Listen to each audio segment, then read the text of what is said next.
Hello and welcome to Mwana Sporty Family Football Podcast. This is me, your guy, Jack. So, football fans, welcome back to the podcast. The countdown to FIFA World Cup 2026 is on, and this tournament promises to be unlikely any we've seen before. Hosted across 3 countries, that's the United States, Mexico, and Canada. This will be the biggest World Cup history, featuring 48 teams amounting to 104 matches. The road to football glory begins on June 11 and ends with the final on June 19th of 2026. Today, we are going to break down the favorites, the dark horse, and the players to watch in the biggest storylines heading into football's biggest event. First, I want us to talk about what makes this tournament special. For the first time ever, 48 nations will be competing instead of 32. The teams will be divided into 12 groups, with the groups with the top 2 from each group and the 8 third-place teams advancing to the new round of 32. Sorry. So that means more matches, more drama, and more opportunities for surprises, stories. So, the expanded format also means that nations that have never experienced World Cup spotlight now have a chance to shine. Fans can expect a truly global celebration of football. When discussing favorites, one name immediately comes across the mind: the defending champions, Argentina. They know what it takes to win one of the biggest stage and will be aiming to defend their crown. Then, there are several teams which have the capability. I will just mention a few. France is one of the teams that is packed with world-class talent and tournament experience. They continue to be one of the most dangerous sides in international football. Don't count out Brazil either. Every World Cup arrives with enormous expectation from Brazilian fans, and the pressure to bring home the 6th title remain as strong as ever. Meanwhile, Spain, England, Belgium have the quality, the depth, and the tactical discipline to challenge for the trophy. With that said, every World Cup produces surprises packages. Remember Morocco's incredible run in 2022. So in 2026, several nations will follow the similar path. Teams like Morocco have already shown they can compete with the world's elite. Emerging football nations such as Uzbekistan, Jordan, and Curacao will be eager to make history on their World Cup debuts. So, a World Cup is always about moments, and moments are created by players. Fans will be watching stars such as Lionel Messi, Kylian Mbappe, Harry Kane, and Jeremy Doku. There are several stars to be watched in this World Cup, including Kevin De Bruyne.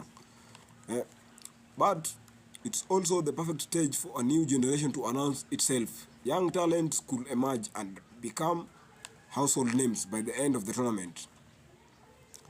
Then, there are 4 more storylines I'm watching on this World Cup. First, can Argentina defend their title?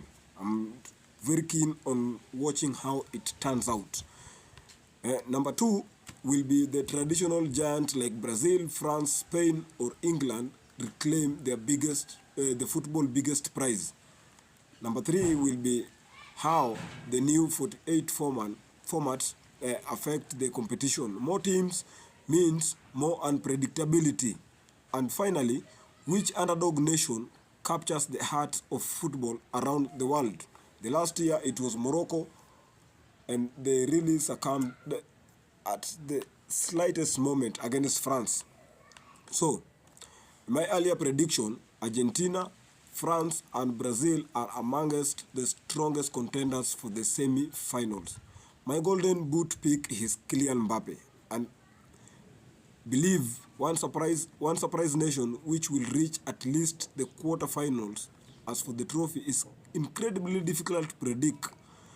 But right now, I'd place Argentina, France, and Brazil in the top list because they've always been there. They've shown they have the depth, they have the capability. And maybe let's talk about players that we will be keen on this World Cup.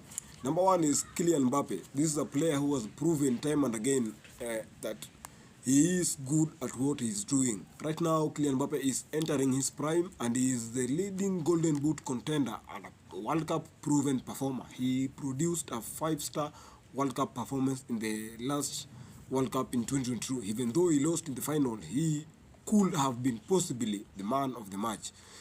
Lamine Yamal from Spain and Barcelona. This is an elite young talent with creativity and flair. Strong candidate for the young player of the tournament. Then we have English Jude Bellingham, complete midfielder capable of influencing every phase of the game. We are keenly going to watch him play in this World Cup, and he is going to play alongside Declan Rice. We have Norway with Erling Haaland. This is one of the world's most prolific finishers and Norway's biggest threat. Will he help Norway to amount to something in this tournament? We will wait to see. Another one is Vinicius Jr. from Brazil. This is an explosive dribbler who can change matches with individual brilliance. He's done that time and again, and this is his World Cup to do that thing, with Brazil coming with him as one of the stars. Then we have the nonchalant Michael Olise, a potential breakout star with creativity and technical quality. Will he do that with the French national team? We are waiting to see. Africa's biggest football player, just slightly behind Drogba, Mohamed Salah. This is the African superstar as at now, and at the focal point of Egypt's attack. Egypt are waiting for Mohamed Salah to drop his geniuses to see if he can take Egypt to where Morocco were last World Cup. Then Brazil will also be producing a youngster. They could be producing two youngsters this World Cup.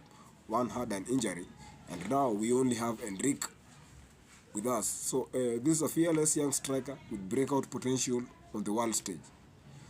And we also have Germany lining up with Jamal Musiala. This is an exceptional dribbler and a creative force for Germany. I don't know what position he will be playing at Germany. Maybe 10, maybe 8. We will wait to see what Germany will be having for us. Then we got the one and only Lionel Messi. This is a potential World Cup appearance. This is his potential final World Cup appearance. And he is still capable of decisive moments, same as Cristiano Ronaldo. He is playing what could be his last World Cup final appearance. We, as football players, we never know, but it is a potential their last. We thought the 2022 was going to be their last, but it turns out that they had different plans. With all that said, we all know that every World Cup comes with different stories, and the biggest story that we've had so far is the new rules that has been brought to the play. So there are a couple of rules, but I will just mention a few, so that will probably be visible to the fans. Number one rule will be the throw-in countdown, which will amount to 5 seconds. If a player deliberately delays the restart of the play, the throw can be given to the opponent. There is another one of goal kick countdown, which will amount to 5 seconds also. That one applies to deliberate attempts to run down the clock and can result into a corner being awarded. The third rule will be time-limited substitution, which will amount to 10 seconds. Substituted players have 10 seconds to leave the field at the nearest point. If they fail to do so, the substitute cannot enter the field for at least 1 minute, and the team must continue with 10 players. And then there is an off-field treatment of 1 minute. Players who are treated by the physio must stay off the field for 60 seconds. There are some exceptions, including for goalkeepers, injuries if the opponent is booked or sent off, Players covering their mouths. Any player covering their mouth in a confrontational situation with an opponent may be sanctioned with a red card. Then there is corners can be checked. This one applies to VR. VR can make sure that the corner has been correctly awarded. This must be done quickly, and therefore the restart does not apply wrongly to the awarded goal kicks. Then there is a second yellow card which can be reviewed. We've seen players sent off more oftenly because of the second yellow card. So this time round, they can review it to players for the two cautions can have their second booking checked, but there will be no reviews for the potential yellow cards. So amongst all those rules, I found it that the 8-second goalkeeper rule is expected to have the biggest visible impact, because this one, it changes the behavior every match, not just in rare incident. It has already been used across top-level football, and it's provided penalties in a competitive matches, including the 2025 Club World Cup champions. So, the FIFA World Cup 2026 is shaping up to be one of the most exciting tournaments ever. More teams, more matches, new stories, and unforgettable moments await. But now, I want to hear from you. Which teams do you think will lift the trophy? Share your thoughts and let's continue the conversation as we wait countdown to kick off. Thanks for listening. I'm Jack. I will catch you up in the next episode.